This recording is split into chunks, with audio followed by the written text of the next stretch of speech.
Assalamualaikum warahmatullahi wabarakatuh. Perkenalkan, nama saya Abdullah Najib Hussein Fasya dengan NIM 2021 di mana saya akan mempresentasikan alur proses yang sebelumnya itu membahas klarifikasi, di mana klarifikasi tersebut menghasilkan slides yang akan dikirim ke kolam limbah. Saat ini saya akan membahas pengolahan limbah pada PT Agroindomas. Sebelumnya saya akan memberitahu fungsi dari pengolahan limbah tersebut, di mana pengolahan limbah cair di pabrik kelapa sawit ini itu dengan cara perombakan menggunakan anaerobik yang bekerja secara langsung tanpa membutuhkannya oksigen. Proses ini berfungsi untuk mendapatkan senyawa-senyawa limbah yang menjadi energi dan nutrisi yang sesuai untuk di line aplikasi. Untuk PT Agroindomas tersebut menggunakan single feeding dan final effluent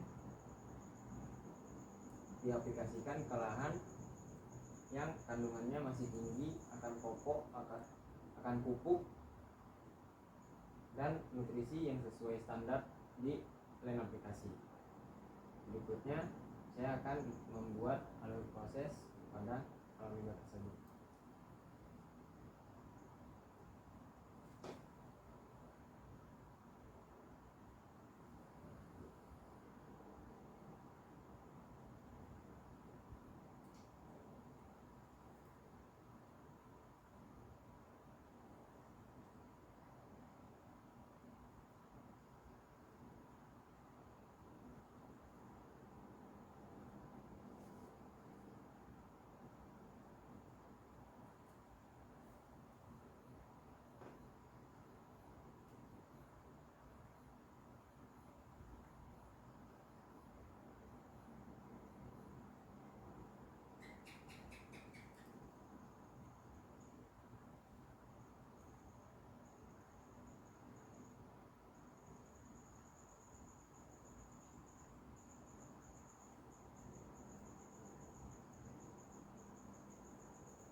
Baiklah, di sini saya akan menjelaskan dari alur proses tersebut, di mana slat yang dihasilkan oleh kualifikasi tersebut masuk ke flat feed lalu dialirkan ke cooling pond, yang dimana cooling pond tersebut adalah kolam pendinginan, di mana kolam pendinginan tersebut itu berguna untuk menurunkan temperatur yang dihasilkan dari proses sebelumnya, yang ini akan menurunkan temperatur tersebut mencapai suhu 40 derajat sampai 45 derajat Celcius.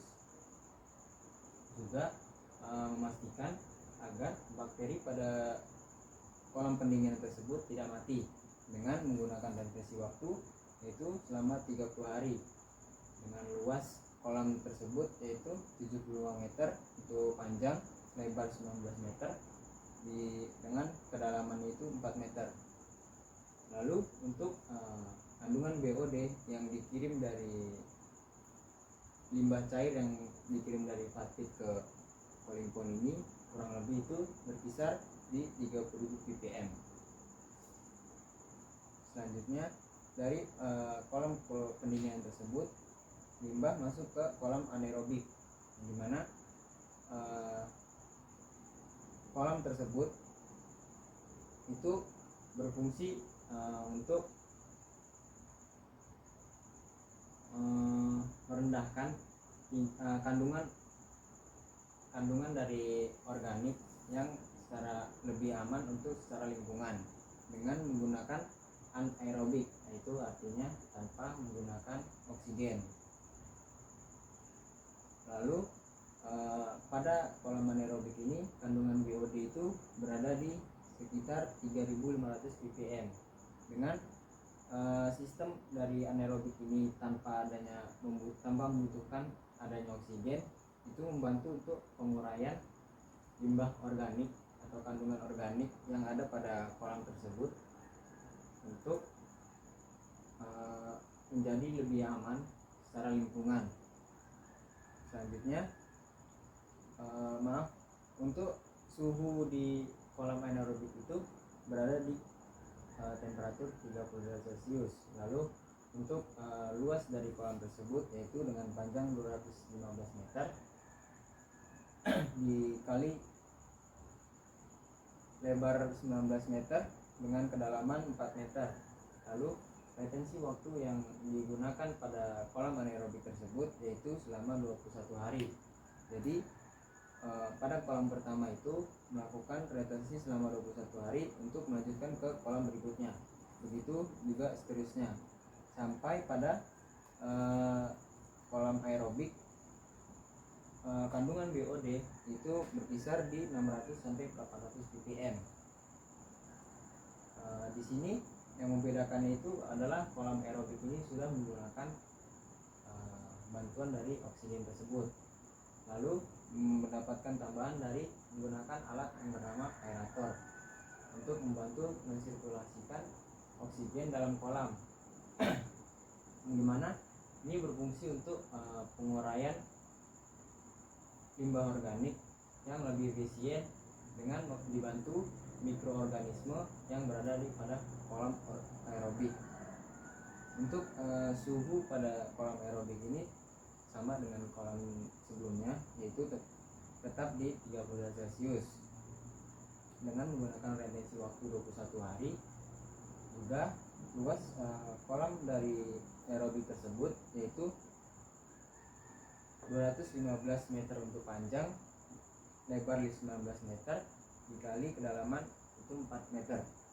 Lalu limbah tersebut akan dikirim ke lain aplikasi apabila limbah cair tersebut sudah sesuai dengan baku mutu limbah cair yang sesuai dengan lain aplikasi. Selanjutnya di sini saya akan membahas SOP dari stasiun pengolahan limbah ini, yaitu pertama ada bersihkan limbah penampungan atau bak penampungan di kolam pengolahan limbah ini itu setiap 12 kali. Itu yang kedua ada pada pompa, di mana periksa pompa secara visual agar dapat memastikan kondisi semua pompa yang berada di kolam limbah ini dalam kondisi baik. Selanjutnya itu catat hour meter semua pompa pada saat awal proses. Selanjutnya ada di kolam anaerobik, di mana kolam anaerobik ini ada SOP, yaitu periksa semua hasil tes sampel di kolam anaerobik itu pada setiap kolam. Lalu selanjutnya itu ada di pastikan di level permukaan air di tiap-tiap kolam itu harus seimbang. Yang terakhir itu ada di kolam aerobik, di mana kolam aerobik tersebut harus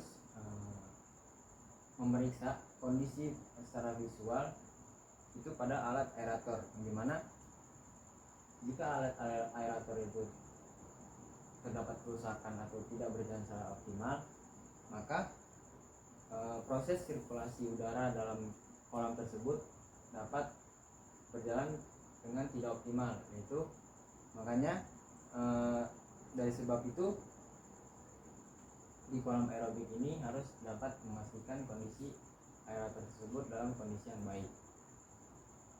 Lalu selanjutnya di sini saya akan memberitahukan troubleshoot pada pengolahan limbah tersebut, di mana troubleshoot itu terdapat pada overfeeding, itu umpan limbah cair yang terlalu banyak yang masuk ke dalam kolam limbah, di mana itu dapat diperbaiki dengan hydraulic loading yang diukur sesuai dengan volume kolam pada tiap-tiap kolam di pengolahan limbah. Selanjutnya itu ada tingginya kandungan organik pada limbah segar. Tingginya kandungan organik itu dalam limbah segar, di mana untuk tindakan yang kita lakukan pada saat itu yaitu organic loading itu dapat ditentukan dengan kenaikan dari VFA. Untuk melakukan proses perombakan tersebut dapat dilakukannya dengan mengambil skum-skum yang sudah tebal itu untuk dibuang agar kandungan organik dalam limbah segar itu dapat menurun atau dapat sesuai dengan yang sudah ditentukan. Selanjutnya di sini saya akan memberitahukan parameter keberhasilan dari pengolahan limbah tersebut.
Baik, berikut adalah parameter keberhasilan dari kolam limbah atau pengolahan limbah.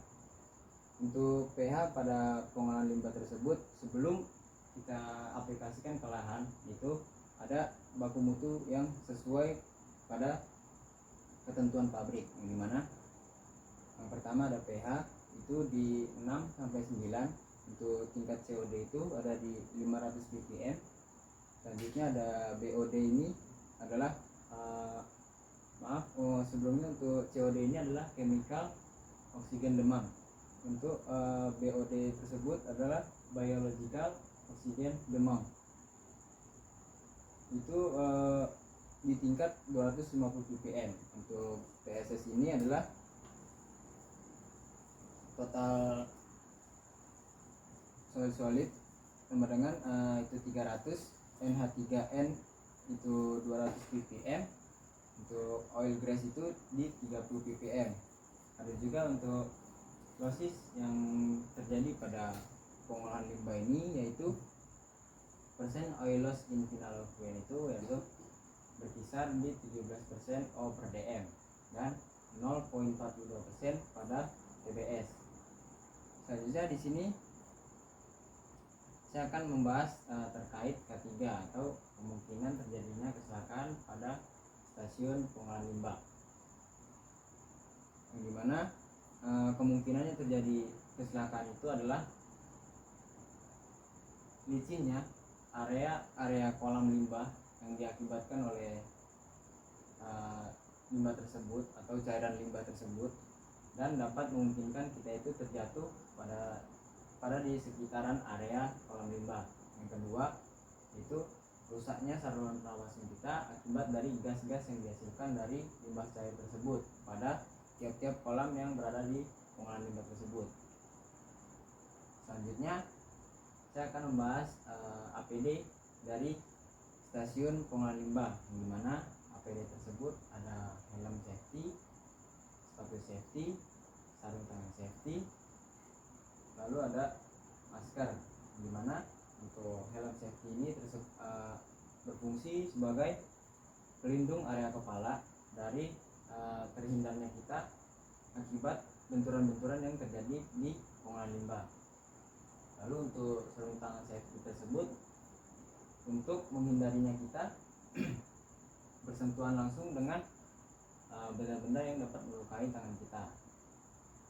Yang ketiga itu ada sepatu safety, yang dimana sepatu tersebut untuk menghindarinya tergelincir kita atau terjatuhnya kita akibat area-area yang licin pada stasiun tersebut.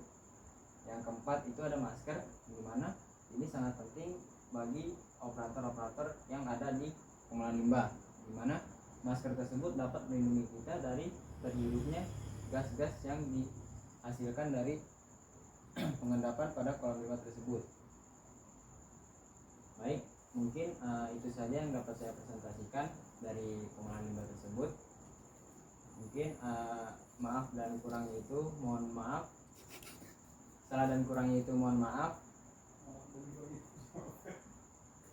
Wassalamualaikum warahmatullahi wabarakatuh.